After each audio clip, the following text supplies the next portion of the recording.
کہ ہم جو ترجمہ کر رہے ہیں تو ترجمہ ہم کس ورڈ کا کر رہے ہیں، کس لفظ کا کر رہے ہیں اور کیوں کر رہے ہیں۔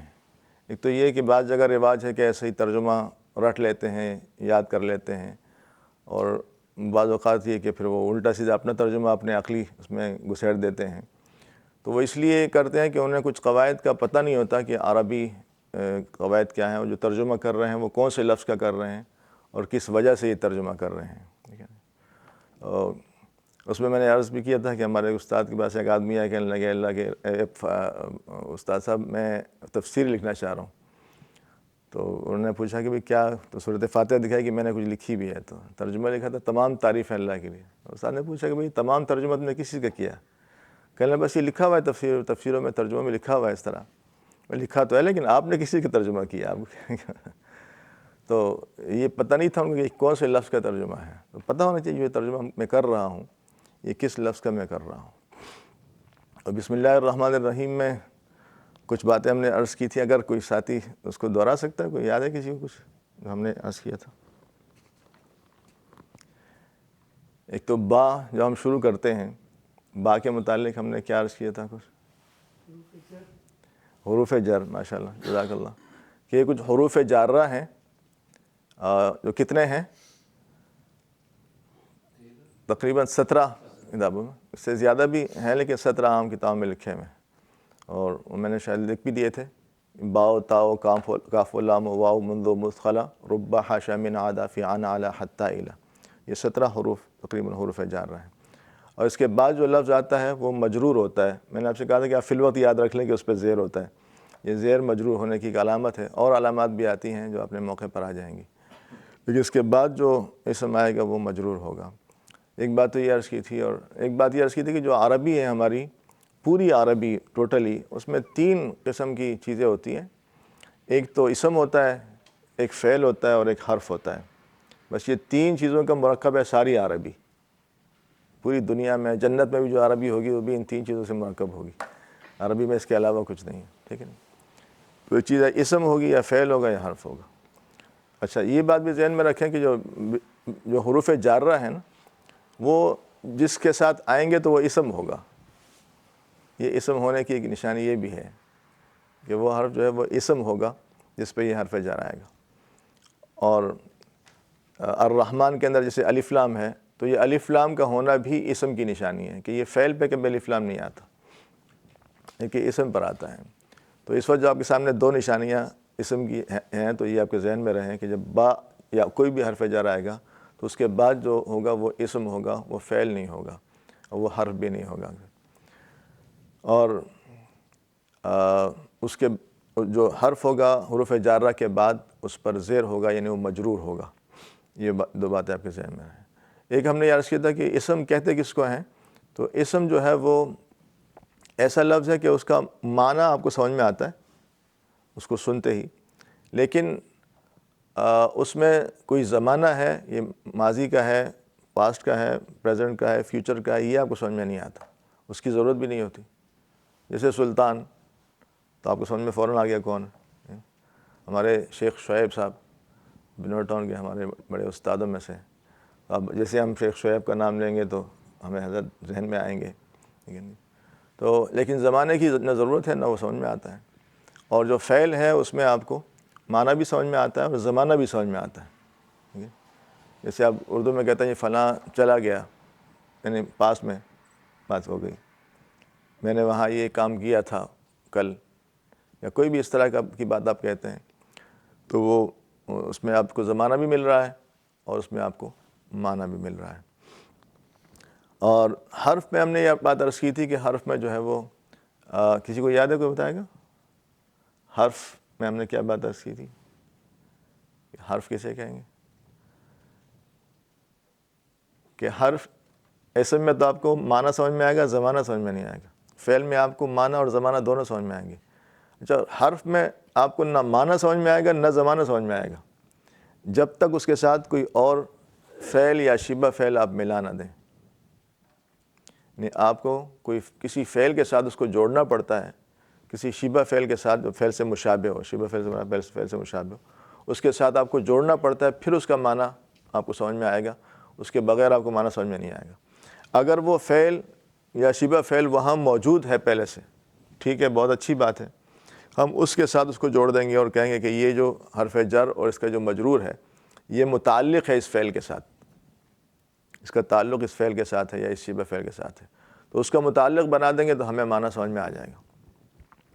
اگر وہ موجود نہیں ہے تو ہم پھر مضمر مانیں گے کہ یہاں ایک فعل ہے، یہاں ایک فعل ہے، جب تک ہم وہ نہیں مانیں گے تو ہمیں وہ معنی سمجھ میں نہیں آئے گا۔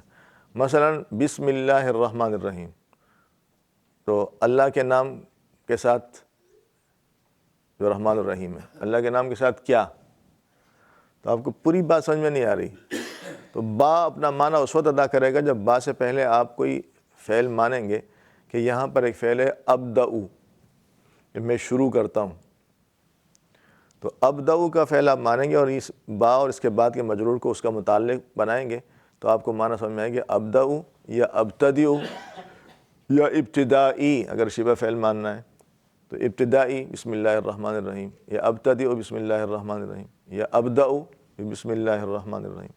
تو کوئی فعل یا شبہ فعل آپ کو محذوف ماننا پڑتا ہے اور پھر آپ اس کا معنی آپ ادا کرتے ہیں۔ اور ایک بات یہ بتائی تھی کہ با حرف جر ہو گیا، اس کے بعد اسم جو ہے وہ مجرور ہو گیا، اور آگے جو لفظ اللہ ہے اس کے بارے میں کیا بتایا تھا، کوئی یاد ہے؟ اللہ کے نام کے ساتھ، آگے کے لیے وہ موصوف ہے الرحمن الرحیم کے لیے، اور پیچھے اسم کے لیے یہ مضاف الیہ ہے، مضاف اور مضاف الیہ، یہ دو چیزیں بتائی تھی کہ ایک چیز کی نسبت ہو جاتی ہے نا کسی کی طرف، ٹھیک ہے، جیسے سیارۃ امر، امر کی گاڑی، ٹھیک ہے، تو اب سیارہ مضاف ہے اور امر مضاف الیہ، جس چیز کی نسبت ہوتی ہے اس کو مضاف کہتے ہیں اور جس کی طرف نسبت ہوتی ہے اس کو مضاف الیہ کہتے ہیں، ٹھیک ہے۔ تو یہاں اسم مضاف ہے کہ اس کی نسبت ہے اللہ کی طرف، لفظ اللہ کی طرف، تو لفظ اللہ جو ہے یہ مضاف الیہ۔ ہم یہاں جو استعمال کریں گے ہم یہ نہیں کہیں گے کہ اللہ مضاف الیہ، بیدبی کا انداز ہو جائے گا، لفظ اللہ جو لفظ ہے، نام ہے، اس کے بارے میں بات ہو رہی ہے قواعد کے لحاظ سے۔ تو اسم جو ہے یہ مضاف ہے اور لفظ اللہ جو ہے یہ مضاف الیہ۔ اس میں اردو کی نشانی بتائی تھی، کسی کو یاد ہے؟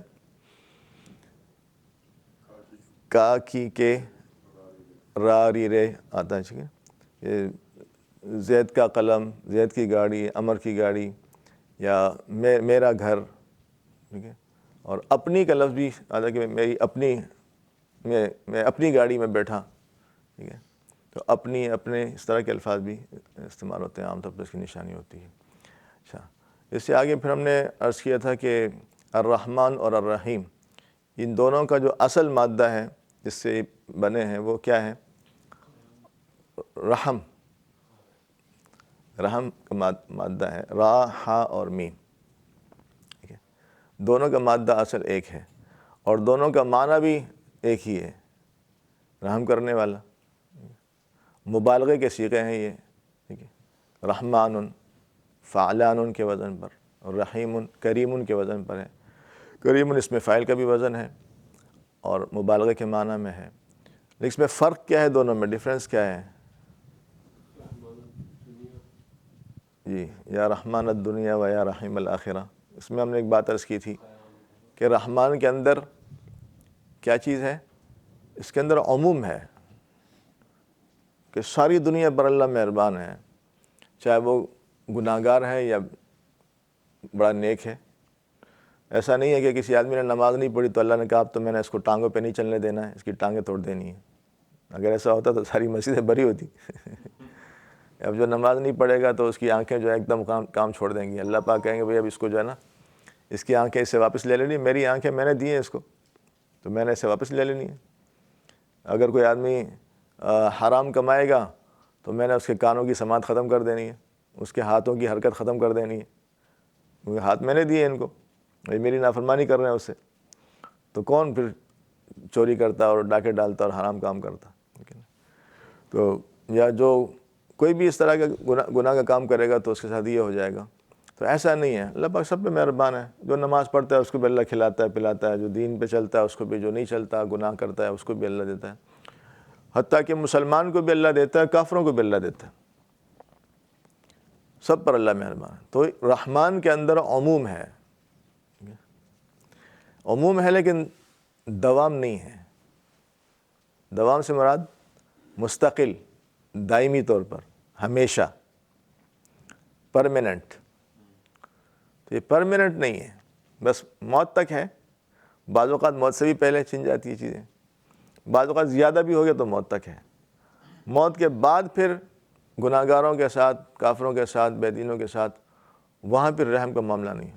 وہاں پھر اللہ کو رحم ہی نہیں آئے گا. 500 سال تک چیختا رہے گا، پانی پانی پانی، اللہ کو پرواہ ہی نہیں ہوگی. اللہ سمجھ ہے، بے نیاز ہے، ان پہ رحم ہی نہیں آئے گا اس کے بعد.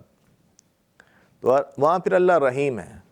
رحیم کے اندر عموم نہیں ہے لیکن دوام ہے، مستقل ہے. جب دیں گے کسی ایمان والے کو اللہ تعالیٰ نعمتیں تو پھر وہ واپس نہیں لیں گے. دنیا میں تو گھر دے دیا کچھ عرصے کے لیے، موت آ گئی تو بس گھر چھن گیا، یا زندگی میں ہی چھن گیا. اور چیزیں آ گئی ضرورت کی لیکن مرنے سے پہلے چھن گئی، یا موت پہ تو چھن ہی گئی. لیکن وہاں جب اللہ تعالیٰ جنت دیں گے تو وہ جنت ہمیشہ کی ہوگی، وہ ٹیمپریری نہیں ہوگی. تو رحیم کے اندر جو ہے وہ دوام ہے لیکن عموم نہیں ہے، اور رحمان کے اندر عموم ہے، دوام نہیں ہے، ہمیشہ نہیں ہے. یہ دونوں صفتیں ہیں لفظ اللہ کی. تو جو اللہ جس کی صفت ہوتی ہے اس کو موصوف کہتے ہیں ہم. یعنی بسم اللہ الرحمن الرحیم، ابدأ بسم اللہ الرحمن الرحیم، کہ میں شروع کرتا ہوں اللہ کے نام کے ساتھ. میں نے عرض کیا تھا کہ اردو میں جو ہے اس کی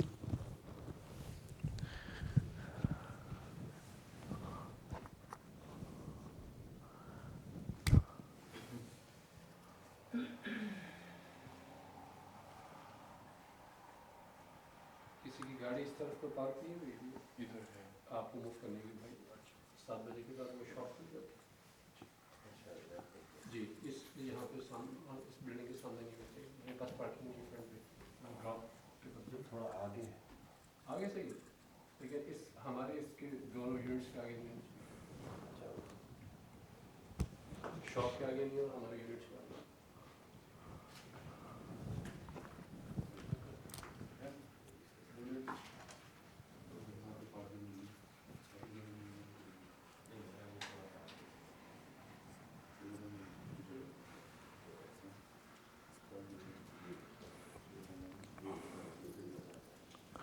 تو یہاں پر آپ نے ابدأ اس کو محذوف مانا کیونکہ فعل یا موجود نہیں تھا پہلے سے. تو اس لیے چونکہ حرف جر ہے تو ہمیں کوئی فعل یا محذوف ماننا ہے، جب ہمیں معنی سمجھ میں آئے گا ورنہ نہیں آئے گا. تو ابدأ بسم اللہ الرحمن الرحیم، میں شروع کرتا ہوں. اچھا، عربی میں یہ اصول ہے کہ مضاف پہلے ہوتا ہے، مضاف الیہ بعد میں ہوتا ہے. اور اردو میں ہے کہ پہلے مضاف الیہ ہوتا ہے پھر مضاف ہوتا ہے. تو اب یہاں ترجمہ کریں گے، اب یہاں سے کریں گے اللہ کے نام کے ساتھ، یہاں سے نہیں کریں گے. بعض لوگ کرتے ہیں کہ 7 نام اللہ کے، وہ بھی ٹھیک ہے، لیکن عام طور پر جو بامحاورہ ترجمہ ہے وہ کہ اللہ کے نام کے ساتھ. کون سا اللہ؟ اس کی ایک صفت تو یہ کہ وہ رحمان ہے، دوسری صفت یہ ہے کہ رحیم ہے. تو یہ 2 صفات، تو اس کو ہم موصوف کہیں گے. یہ ان کے اعتبار سے تو موصوف ہے اور اس کے اعتبار سے مضاف الیہ ہے. تو اس لفظ کے گویا کہ یہاں پر 2 حیثیتیں ہیں. ایک حیثیت تو اس کے بعد کے لحاظ سے کہ اس کے لیے یہ صفت ہے، موصوف ہے، اور اس کی پہلی صفت یہ ہے، دوسری صفت یہ ہے. پہلی صفت رحمان ہے، دوسری صفت رحیم ہے. میں نے عرض کیا کہ رحمان کے اندر عموم ہے، دوام نہیں ہے، اور رحیم کے اندر دوام ہے، عموم نہیں ہے. اور اسم کے لحاظ سے یہ مضاف الیہ ہے. تو میں شروع کرتا ہوں اللہ کے نام کے ساتھ. با کے معنی ساتھ کے اکثر آتے ہیں، اور معنی بھی اس کے آتے ہیں، جہاں ہوں گے تو میں بتا دیا کروں گا. لیکن یہاں آپ یہ سمجھیں کہ ساتھ کا معنی ہوتا ہے. جیسے انا اکتب بالقلم، میں قلم کے ساتھ لکھ رہا ہوں. ٹھیک ہے، تو یہ با جو ہے یہ ساتھ کا معنی با ادا کر رہا ہے. انا اذهب بالشیخ، شیخ شعیب مثلا، تو میں شیخ شعیب کے ساتھ جا رہا ہوں. تو یہ با جو ہے یہ ساتھ کا معنی ادا کرتا ہے. تو میں شروع کرتا ہوں اللہ کے نام کے ساتھ جو رحمان اور رحیم ہے. الفاظ میں فرق کر دے تو جو انتہائی مہربان اور بڑا کرم کرنے والا ہے، یا جو بھی آپ الفاظ میں فرق، لیکن مادہ دونوں کا ایک ہے، اور فرق وہ ہے جو میں نے آپ سے عرض کر دیا. اتنی بات سمجھ میں آ گئی؟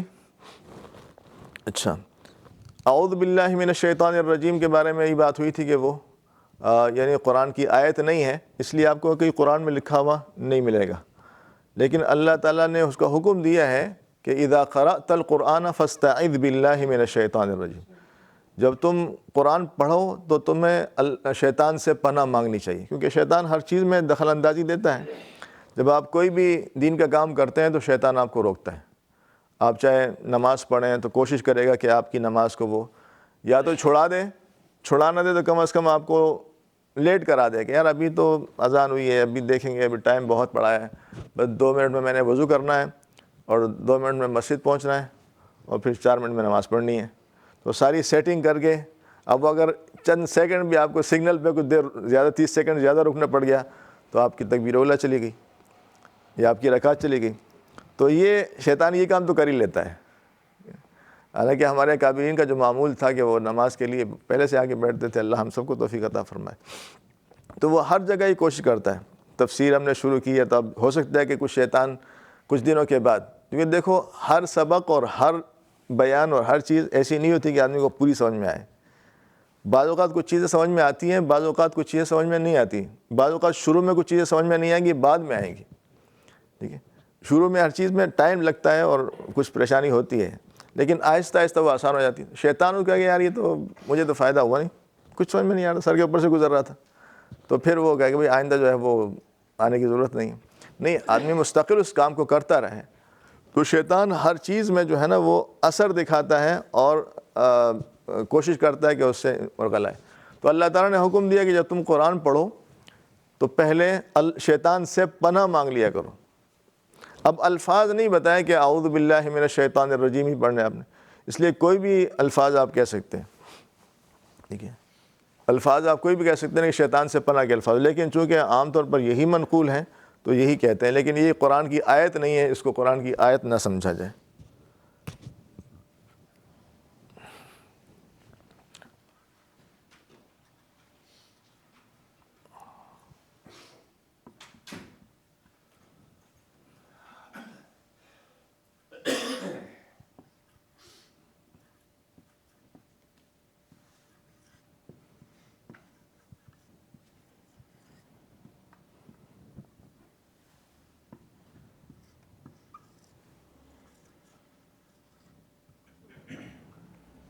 تو اعوذ باللہ من الشیطان الرجیم.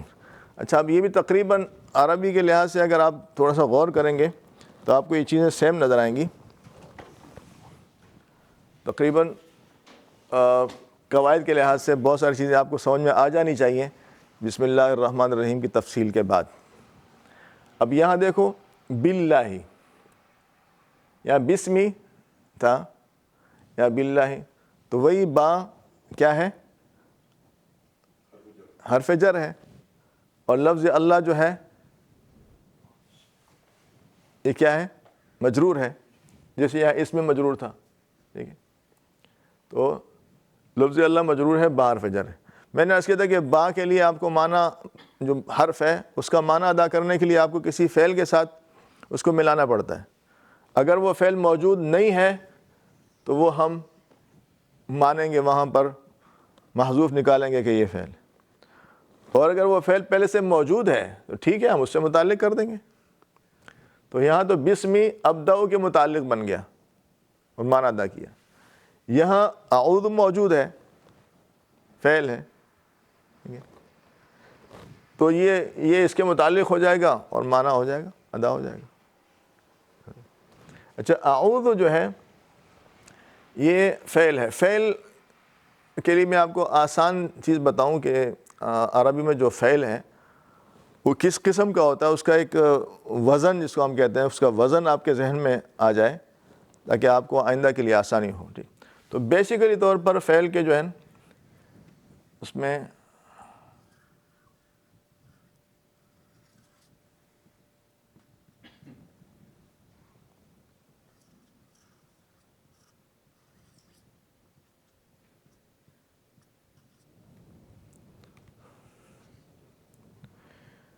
اس میں تین بنیادی لفظ ہوتے ہیں. فی الوقت آپ اتنا سمجھ لیں، یہ رباعی بھی ہوتے ہیں لیکن فی الوقت یہ سمجھ 3 بیسک ورڈ ہوتے ہیں اس میں. فا عین لام، پہلے کو ہم کہتے ہیں فا کلمہ، دوسرے کو کہتے ہیں عین کلمہ، تیسرے کو کہتے ہیں لام کلمہ. یہ اصطلاحات آپ کے ذہن میں آ جائیں گے، آپ گھبرائیں نہیں اس کو سن کے پہلی دفعہ. تو کچھ بات دیکھو، حرف جر پچھلی دفعہ آپ کے لیے نیا تھا کہ حرف جر کیا ہوتا ہے، لیکن ماشاءاللہ ابھی آپ اس سے آشنا ہو گئے کہ حرف جر دنیا میں کوئی چیز ہوتی ہے. تو ایسے یہ بھی آپ کو مشکل نہیں لگے گا انشاءاللہ. تو یہ 3 ایک ترازو ہے کہ وزن ہے، میزان ہے تولنے کا کسی بھی فعل کو، اس میں یہ 3 آپ کو بیسک چیزیں ملیں گی. ٹھیک ہے، اور اس کا وزن بھی عام طور پر یہی ہوگا. کہیں کسی قاعدے کی وجہ سے تھوڑی شکل تبدیل ہو گئی ہوگی لیکن اصل شکل اس کی یہی ہوگی. ٹھیک ہے، فاعلہ ہوگی یا فعالہ ہوگی یا فعولہ ہوگی، بس یہ 3 اس کی شکلیں ہوں گی. اسی طرح یفعلو، یہ بھی اصل اس میں یہی ہے، یہ مضارع ہے، بعد اس کو مضارع کہتے ہیں، بعد میں کسی اور ڈسکس کر لیں گے اس کو. تو فاعلہ ہے. ٹھیک ہے، اور یہاں پر یہ 3 لفظ یہی اس کے اندر ہیں، وہ عین، واو اور دال. ٹھیک ہے، تو یہ اصل میں عادہ بن گیا. پھر واو جو ہے وہ الف کی شکل اختیار کر جاتا ہے کہ جب واو پہ زبر ہو تو اس کو الف میں تبدیل کر دیتے ہیں، اس کا پہلے والا حرف بھی متحرک ہو. یہ ایک اصول ہے. تو عادہ اور یعود، یہ مضارع اس کو کہتے ہیں. ہم جب کوئی فعل بیان کرتے ہیں تو آپ کو یہ دونوں چیزیں سننے کو ملیں گی، عاد یعود، ضرب یضرب، نصر ینصر، فعل یفعل یا یفعل، اس طرح کی. ٹھیک ہے، دونوں اس لیے کہتے ہیں کہ آپ کو دونوں چیزیں ذہن میں آ جائیں، راسخ ہو جائیں. کہ ایک یہ ماضی کا صیغہ ہم اس کو کہتے ہیں، اور یعنی پاسٹ کا، اور مضارع جو ہے یہ پریزنٹ اور فیوچر دونوں کے لیے استعمال ہوتا ہے. تو یہ 2 قسم کے فعل استعمال ہوتے ہیں. اچھا،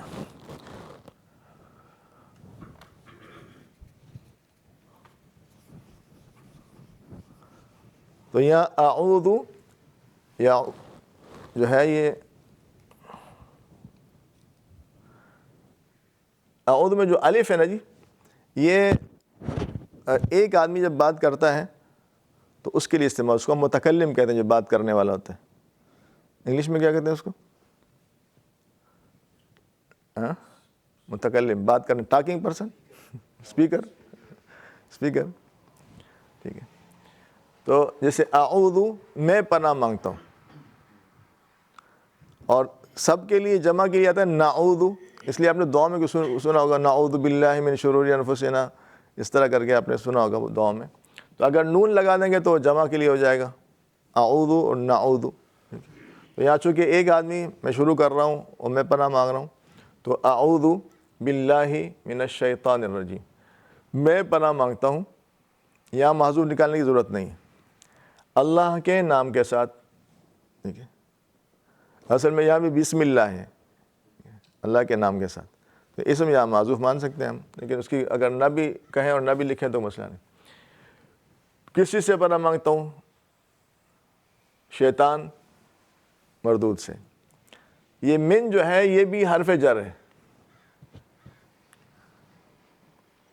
یہ بھی حرف جر ہے، اس لیے اس کے بعد جو لفظ ہے شیطان یہ مجرور ہے. اور رجیم پہ کیا آئے گا؟ زیر آئے گا، زبر آئے گا، پیش آئے گا؟ کسی کو بتائے گا کیوں آئے گا؟ صفت ہے. یہاں ہم نے کہا تھا کہ جو موصوف کا اعراب ہوگا وہی صفت کا اعراب ہوگا. یہ ایک اصول ہے کہ موصوف اور صفت کا اعراب ایک ہوتا ہے. لفظ اللہ پر یہاں زیر آیا تھا اس لیے کہ یہ مضاف الیہ، مضاف الیہ ہمیشہ مجرور ہوتا ہے، اسے مجرور ہے. باقی صفت اس لیے مجرور ہے کہ چونکہ یہ موصوف مجرور ہے تو اس لیے یہ مجرور ہے. تو یہاں پر یہ الرجیم جو ہے یہ لفظ شیطان کی صفت ہے. صفت یہاں اس معنی میں نہیں، اردو میں تو صفت کوئی اچھی چیز ہوتی ہے تو اس کو صفت کہتے ہیں. یہاں جو ہے ہم صفت چاہے وہ اچھی ہو چاہے بری ہو دونوں اس کی صفت کہلائے گی. تو یہ شیطان کی صفت ہے، تو یہ بھی چونکہ لفظ شیطان مجرور ہے اس لیے یہ مجرور ہے. اچھا، لفظ شیطان کیوں مجرور ہے؟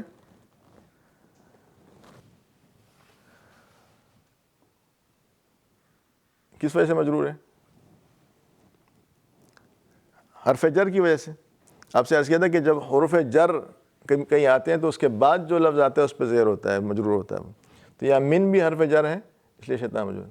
تو اعوذ باللہ من الشیطان الرجیم، میں پناہ مانگتا ہوں اللہ کے نام کے ساتھ، من الشیطان الرجیم، شیطان مردود سے، کہ شیطان میرے اس عمل میں، میرے اس تلاوت میں، میرے ذکر میں، میری نماز میں یا جو بھی عمل ہے اس میں مداخلت نہ کرے، اس کو خراب نہ کرے. تو شیطان سے پناہ مانگنی بھی ضروری ہے. تو اعوذ باللہ من الشیطان الرجیم، میں پناہ مانگتا ہوں اللہ تعالیٰ کے نام کے ساتھ شیطان مردود سے. ٹھیک ہے، تو یہاں فعل موجود ہے جس کے ساتھ ہم اس با حرف جر اور مجرور کو متعلق کر دیں گے. تو اس کا تعلق آپ کو سمجھ میں آ گیا کہ یہ فعل ہے. اعوذ ایک آدمی کے لیے میں پناہ مانگتا ہوں، بہت سارے ہیں تو وہ نون لگا دیں گے نعوذ. یہ ہر جگہ یہی چیز ہوگی، الف یا نون. ٹھیک ہے، اعوذ نعوذ. با حرف جر ہے، لفظ اللہ مجرور ہے، اس پہ زیر با کی وجہ سے ہے، حرف جر کی وجہ سے. ٹھیک ہے، من پھر یہ حرف جر ہے. شیطان جو لفظ یہ مجرور ہے من حرف جر کی وجہ سے، اور الرجیم مجرور ہے شیطان کی صفت کی وجہ سے، کیونکہ موصوف اور صفت کا اعراب ایک ہوتا ہے. تو اس کا اعراب چونکہ جر ہے، مجرور ہے، اس لیے یہ مجرور ہوگا. تو یہ اعراب آپ کے سمجھ میں آ گیا اس کے تعلق. کوئی چیز پوچھنی تو نہیں ہے اس میں آپ کو؟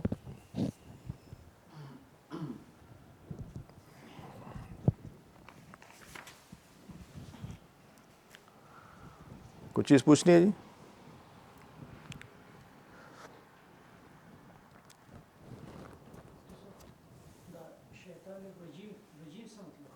رجیم کا دھتکارا ہوا، مردود، رد کیا ہوا. اچھی رد سے وہی ہے. خدا پاک دانو بات خدا پاک جنت نوخل اللہ نے جنت سے اس کو نکال دیا تھا، رد کر دیا تھا، مردود کر دیا تھا. اللہ کی طرف سے وہ مردود ہے. مجرور ایک حالت ہے عربی میں، اس کی نشانی یہ کہ وہ جسے زبر ہے، زیر ہے، پیش ہے. تو اس حالت کو ہم کہتے ہیں مرفوع، منصوب اور مجرور. جب وہ پیش کی حالت ہوتی ہے اس کو کہتے ہیں مرفوع. مرفوع حالت کی نشانی ہے پیش، منصوب ہونے کی نشانی ہے زبر، اور مجرور ہونے کی نشانی ہے زیر. تو اور اسی علامتیں آتی ہیں، لیکن فی الوقت آپ یہی سمجھیں کہ پیش، زبر اور زیر یہ مرفوع، منصوب اور مجرور ہونے کی نشانی ہے. آگے سورۃ الفاتحہ، آگے چلیں، ٹائم ہے نا. الحمد للہ رب العالمین.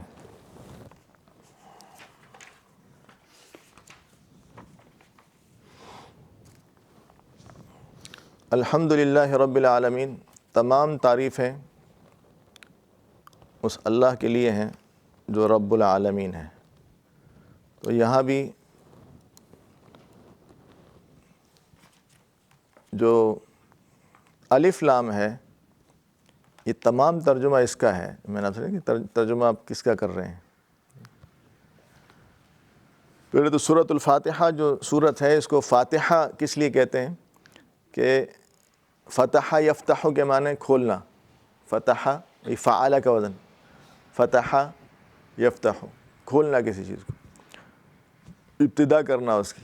تو چونکہ قرآن کو کے شروع میں سورۃ الفاتحہ ہے، کہ فاتحہ کے ذریعے سے ہی قرآن کھلتا ہے، اس لیے اس کو سورۃ الفاتحہ کہتے ہیں. اس کے اور بھی بہت سارے نام ہیں. سورۃ الشفا بھی کہتے ہیں اس کو، اور سبع مثانی بھی کہتے ہیں اس کو، اور بہت سارے نام ہیں اس کے سورت کے. اور یہ ایک ایسی سورت ہے کہ سمجھو پورے قرآن کا خلاصہ اللہ تعالیٰ نے اس سورت میں جمع کر دیا ہے. تو یہاں الف لام میم الف لام شروع میں لگا ہے الحمد کے، تو یہ الحمد کیا اسم ہے، فعل ہے، حرف ہے؟ میں نے آپ سے عرض کیا تھا کہ الف لام جو ہے یہ کس کی نشانی ہے؟ اسم ہونے کی نشانی ہے کہ یہ اسم ہے الحمد، تمام تعریفیں۔ تو الف لام جو ہے یہ کسی چیز کو خاص کرنے کے لیے بھی آتا ہے، یعنی ایک چیز نکرہ ہے اس کو معرفہ، نکرہ میں کہ وہ عام ہے، اس میں کوئی تخصیص نہیں ہے، لیکن جب آپ اس کو خاص کرتے ہیں نا تو اس کے لیے بھی آپ الف لام کو استعمال کرتے ہیں۔ جس مثلا رجل کوئی آدمی، لیکن الرجل تو پھر ایک خاص آدمی آپ کے ذہن میں ہو۔ تو حمد، حمید یحمد، یہ تعریف کرنا کسی کی، لیکن جب الحمد الف لام لگا دیا تو ایک خاص قسم کی تعریف، یعنی جتنی قسم کی تعریفیں دنیا میں ہو سکتی ہیں وہ تمام قسم کی تعریفیں اللہ کے لیے ہیں۔ جہاں جس چیز میں آپ کو کوئی صفت نظر آتی ہے تو وہ صفت حقیقت میں اللہ کی صفت ہے۔ اگر آپ آئینے میں کھڑے اپنے آپ کو دیکھ رہے ہیں، آپ کو اپنا آپ خوبصورت لگا، تو یہ خوبصورتی کس نے دی ہے؟ اللہ نے دی ہے۔ تو ذہن جانا چاہیے اس طرف کہ یہ تعریف اصل میں میری نہیں ہے، یہ اللہ کی ہے۔ کسی کو اللہ نے طاقت دی ہے تو صفت اللہ کی ہے، اللہ نے دی ہے۔ کسی کو مالدار بنایا، کسی کو غریب بنایا، کسی کو بڑا بنایا، کسی کو چھوٹا بنایا، آنکھوں میں دیکھنا، کانوں میں سننا، پیروں میں چلنے کی طاقت، یہ ساری چیزیں اللہ تعالیٰ۔ اب کسی چیز کی آپ تعریف بیان کرتے ہیں تو حقیقت میں وہ صفت اللہ تعالیٰ کی ہے۔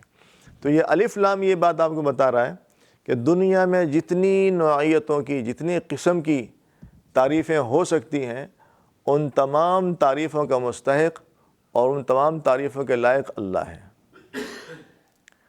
یہ تمام تعریفیں اللہ کے لیے۔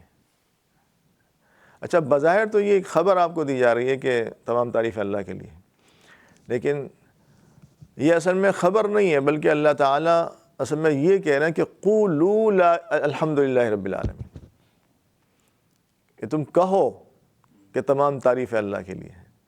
اس کو ہم انشاء کہتے ہیں کہ انشائی جملہ ہے، بظاہر تو خبر ہے لیکن انشاء کے معنی میں کہ قولو، کہو الحمدللہ رب العالمین۔ بعض مفسرین کہتے ہیں کہ گویا اللہ تعالیٰ اپنے سے مانگنے کا طریقہ بتا رہے ہیں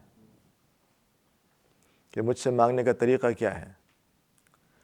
آپ نے دیکھا ہوگا، پرانے بادشاہوں کے قصے سنے ہوں گے، تو اس وقت جب کوئی بادشاہ کے دربار میں جاتا تو بادشاہ کی تعریف کرتا تھا، بادشاہ آپ تو ماشاءاللہ ایسے ہیں، آپ تو بہت بڑے ہیں، آپ کی کیا شان ہے اور آپ کی کیا وہ ہے۔ وہ تعریف کرنے سے مقصد کیا ہوتا تھا؟ بادشاہ آخر میں نواز دیتا تھا۔ تو یہ گویا کہ مانگنے کا ایک ذریعہ ہے، تو اللہ تعالیٰ نے وہ سکھایا کہ مجھ سے اگر آپ نے مانگنا ہے تو مجھ سے مانگنے کی تعلیم اور طریقہ یہ ہے کہ آپ میری تمام تعریفوں کو تسلیم کریں، تعریف کریں۔ تو قولوا الحمدللہ رب العالمین، یہ تمام تعریفیں اللہ کے لیے ہیں۔ اچھا، للہ میں بھی لام حرف جر ہے، تو اس لیے لفظ اللہ جو اس کے بعد ہے وہ مجرور ہے۔ رب العالمین، تمام عالمین کا رب، تو یہ بھی کاکی کے والی میں نے آپ کو نشانی بتائی تھی، تمام عالمین کا رب ہے۔ عالمین عالم کی جمع ہے، اور عالم خود بھی جمع ہے، اس کو اسم الجمع کہتے ہیں، کیونکہ عالم تو بہت ساری چیزیں ہیں، تو یہ اسم الجمع ہے۔ تمام جتنے بھی قسم کے عالمین ہیں اور جتنی بھی قسم کی مخلوقات ہیں کائنات میں، ان سب کا رب اللہ ہے۔ کتنی مخلوقات ہیں؟ کوئی کہتا ہے 18,000 ہیں، اور بعض جگہ آتا ہے کہ 40,000 ہیں، بعض جگہ آتا ہے کہ 60,000 مخلوقات ہیں۔ جتنی بھی مخلوقات ہیں اور جتنے بھی عالم ہیں، ان سب کا رب اللہ ہے۔ رب یا ربو، اس میں تربیت کرنا، اس کی ہر نیڈ اس کو پرووائڈ کرنا، اس کو دینا۔ اللہ تعالیٰ اپنے مخلوق کی ہر نیڈ کو جانتے ہیں، ہر ضرورت کو جانتے ہیں، اور وہ ہر ضرورت اللہ تعالیٰ اس کی پوری کرتے ہیں۔ کیسے رب ہیں. آپ ذرا تصور کریں اپنی پیدائش پر کہ پیدائش سے پہلے ہم کہاں تھے, کیسے تھے, ہم نے کیسے کھایا پیا, ہماری ضرورتیں کیسے پوری ہوئیں. پھر ہم پیدا ہوئے تو ہم نہ چل سکتے تھے, نہ کچھ سمجھ سکتے تھے, نہ کچھ بول سکتے تھے, کوئی بھی طاقت نہیں تھی. اللہ تعالیٰ نے آہستہ آہستہ ہمیں اس قابل بنایا. پھر ہم جوان ہوئے, تھوڑا اللہ نے طاقت دے دی, تو پھر آدمی گھمنڈ میں آ جاتا ہے کہ اب تو میری بڑی طاقت ہو گئی اور اب تو میں یہ کر سکتا ہوں, وہ کر سکتا ہوں. پھر اللہ کو آدمی بھول جاتا ہے. تو اس لیے گویا کہ اللہ تعالیٰ یہ کہنا چاہتے ہیں کہ آپ مجھے بھولو نہیں, میں آپ کا رب ہوں, اور ہر چیز کو جو ہے نا میں نے ہی پیدا کیا ہے تمہارے لیے, اور میں ہی تمہیں پرووائڈ کرتا ہوں, میں ہی تمہیں دیتا ہوں. تو رب پالنے والا اور ضرورتیں پوری کرنے والا صرف وہ اکیلا وہی رب ہے. تو الحمدللہ تمام تعریفیں جتنی بھی قسم کی ہو سکتی ہیں للہ اللہ تعالیٰ کے لیے ہیں.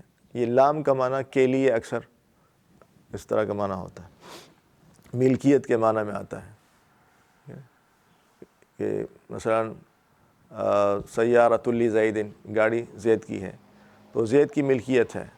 تو یہ لام جہاں تھا یہ ملکیت کے معنی میں آتا ہے. تو تمام چیزیں جتنی بھی ہیں یہ سب اللہ تعالیٰ کی ملکیت ہیں. تو اس طرح تمام تعریفیں جو ہیں وہ اس کا مالک اللہ ہے, وہ حقیقت میں اللہ تعالیٰ کی ہیں. الحمدللہ رب العالمین, جو رب ہے سارے جہانوں کا. اچھا, میں نے آپ سے عرض کیا تھا کہ للہ جو حرف جر ہے اس کو ہم کسی کے متعلق بناتے ہیں جب معنی ہوتا ہے, تو اصل میں یہاں بھی کوئی آپ کو معذوف ماننا پڑے گا. تو الحمد ثابت للہ, اصل میں کہ تمام تعریفیں اللہ تعالیٰ کے لیے ثابت ہیں, یا واجب للہ کہ تمام تعریفیں اللہ کے لیے ہی واجب ہیں. یہ بات ضروری ہے کہ ہر آدمی تسلیم کرے کہ تعریفیں اللہ ہی کے لیے ہیں. تو یہاں بھی آپ کو کوئی شبہ فعل یا فعل معذوف ماننا پڑتا ہے. ثابت یہ شبہ فعل ہے, ثابت یا واجب فاعل کے وزن پر. تو تمام تعریفیں اللہ کے لیے ثابت ہیں. الحمد ثابت للہ یا واجب للہ تعالی. اچھا, ایک بات یہ ہے کہ الحمدللہ, الحمدللہ اس کو عربی میں یوں بھی کہہ سکتے ہیں کہ حمد اللہ یا احمد اللہ. اسے اعوذ ہے نا, احمد وہی صیغہ ہے کہ میں اللہ کی تعریف کرتا ہوں. احمد اللہ, نحمد اللہ, اس کو ہم جملہ فعلیہ کہتے ہیں کہ پہلے آپ فعل لے کر آئیں اور پھر آپ باقی فاعل وغیرہ لے کر آئیں. پہلے ورب اور پھر کیا کہتے ہیں اس کو, فاعل کو, سبجیکٹ, پھر آپ سبجیکٹ لے کر آئیں. اس کا بھی معنی وہی بنے گا. لیکن جب پہلے آپ اسم لاتے ہیں نا, جملہ اسمیہ لاتے ہیں,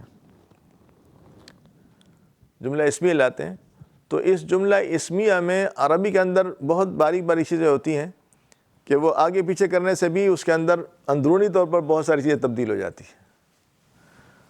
تو جب آپ پہلے اسم سے وہ جملہ شروع کرتے ہیں جس کو جملہ اسمیہ کہتے ہیں, تو اس میں ہمیشگی کا معنی آ جاتا ہے, دوام کا, کہ یہ جو اللہ تعالیٰ کی صفات ہیں اور اللہ تعالیٰ کی تعریف ہے یہ ٹیمپریری نہیں ہے, یہ دائمی ہے اور مستقل ہے, مستقل بنیادوں پر ہے. یہ نہیں کہ آج ہے اور کل نہیں ہے, ٹیمپریری نہیں ہے بلکہ مستقل بنیادوں پر ہے. اس لیے جو جملہ اسمیہ لائے, الف لام جو ہے وہ اسم ہونے کی علامت ہے, میں نے عرض کیا تھا. تو اس میں ایک دوام کا معنی ہے, مستقل کا معنی ہے کہ جتنی قسم کی بھی تعریفیں ہیں وہ صرف اللہ تعالیٰ کے ساتھ خاص ہیں اور مستقل طور پر ہیں, دائمی طور پر ہیں.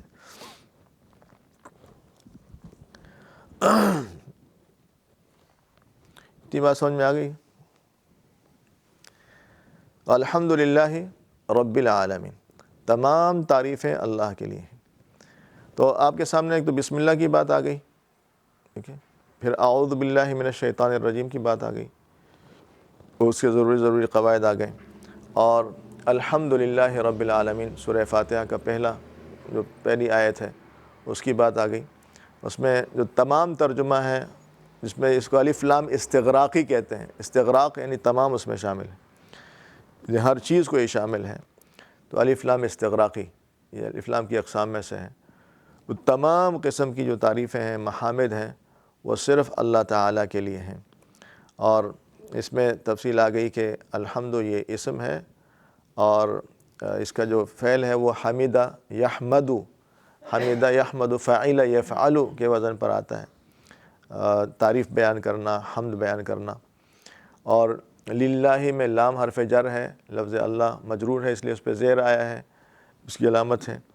اور پھر یہ اسی طرح موصوف بھی ہے کہ کون سا اللہ جو رب العالمین ہے، سارے جہانوں کا رب ہے. اس لیے رب کے نیچے بھی زیر ہے، کیونکہ موصوف پر زیر ہے تو اس پر بھی زیر ہے.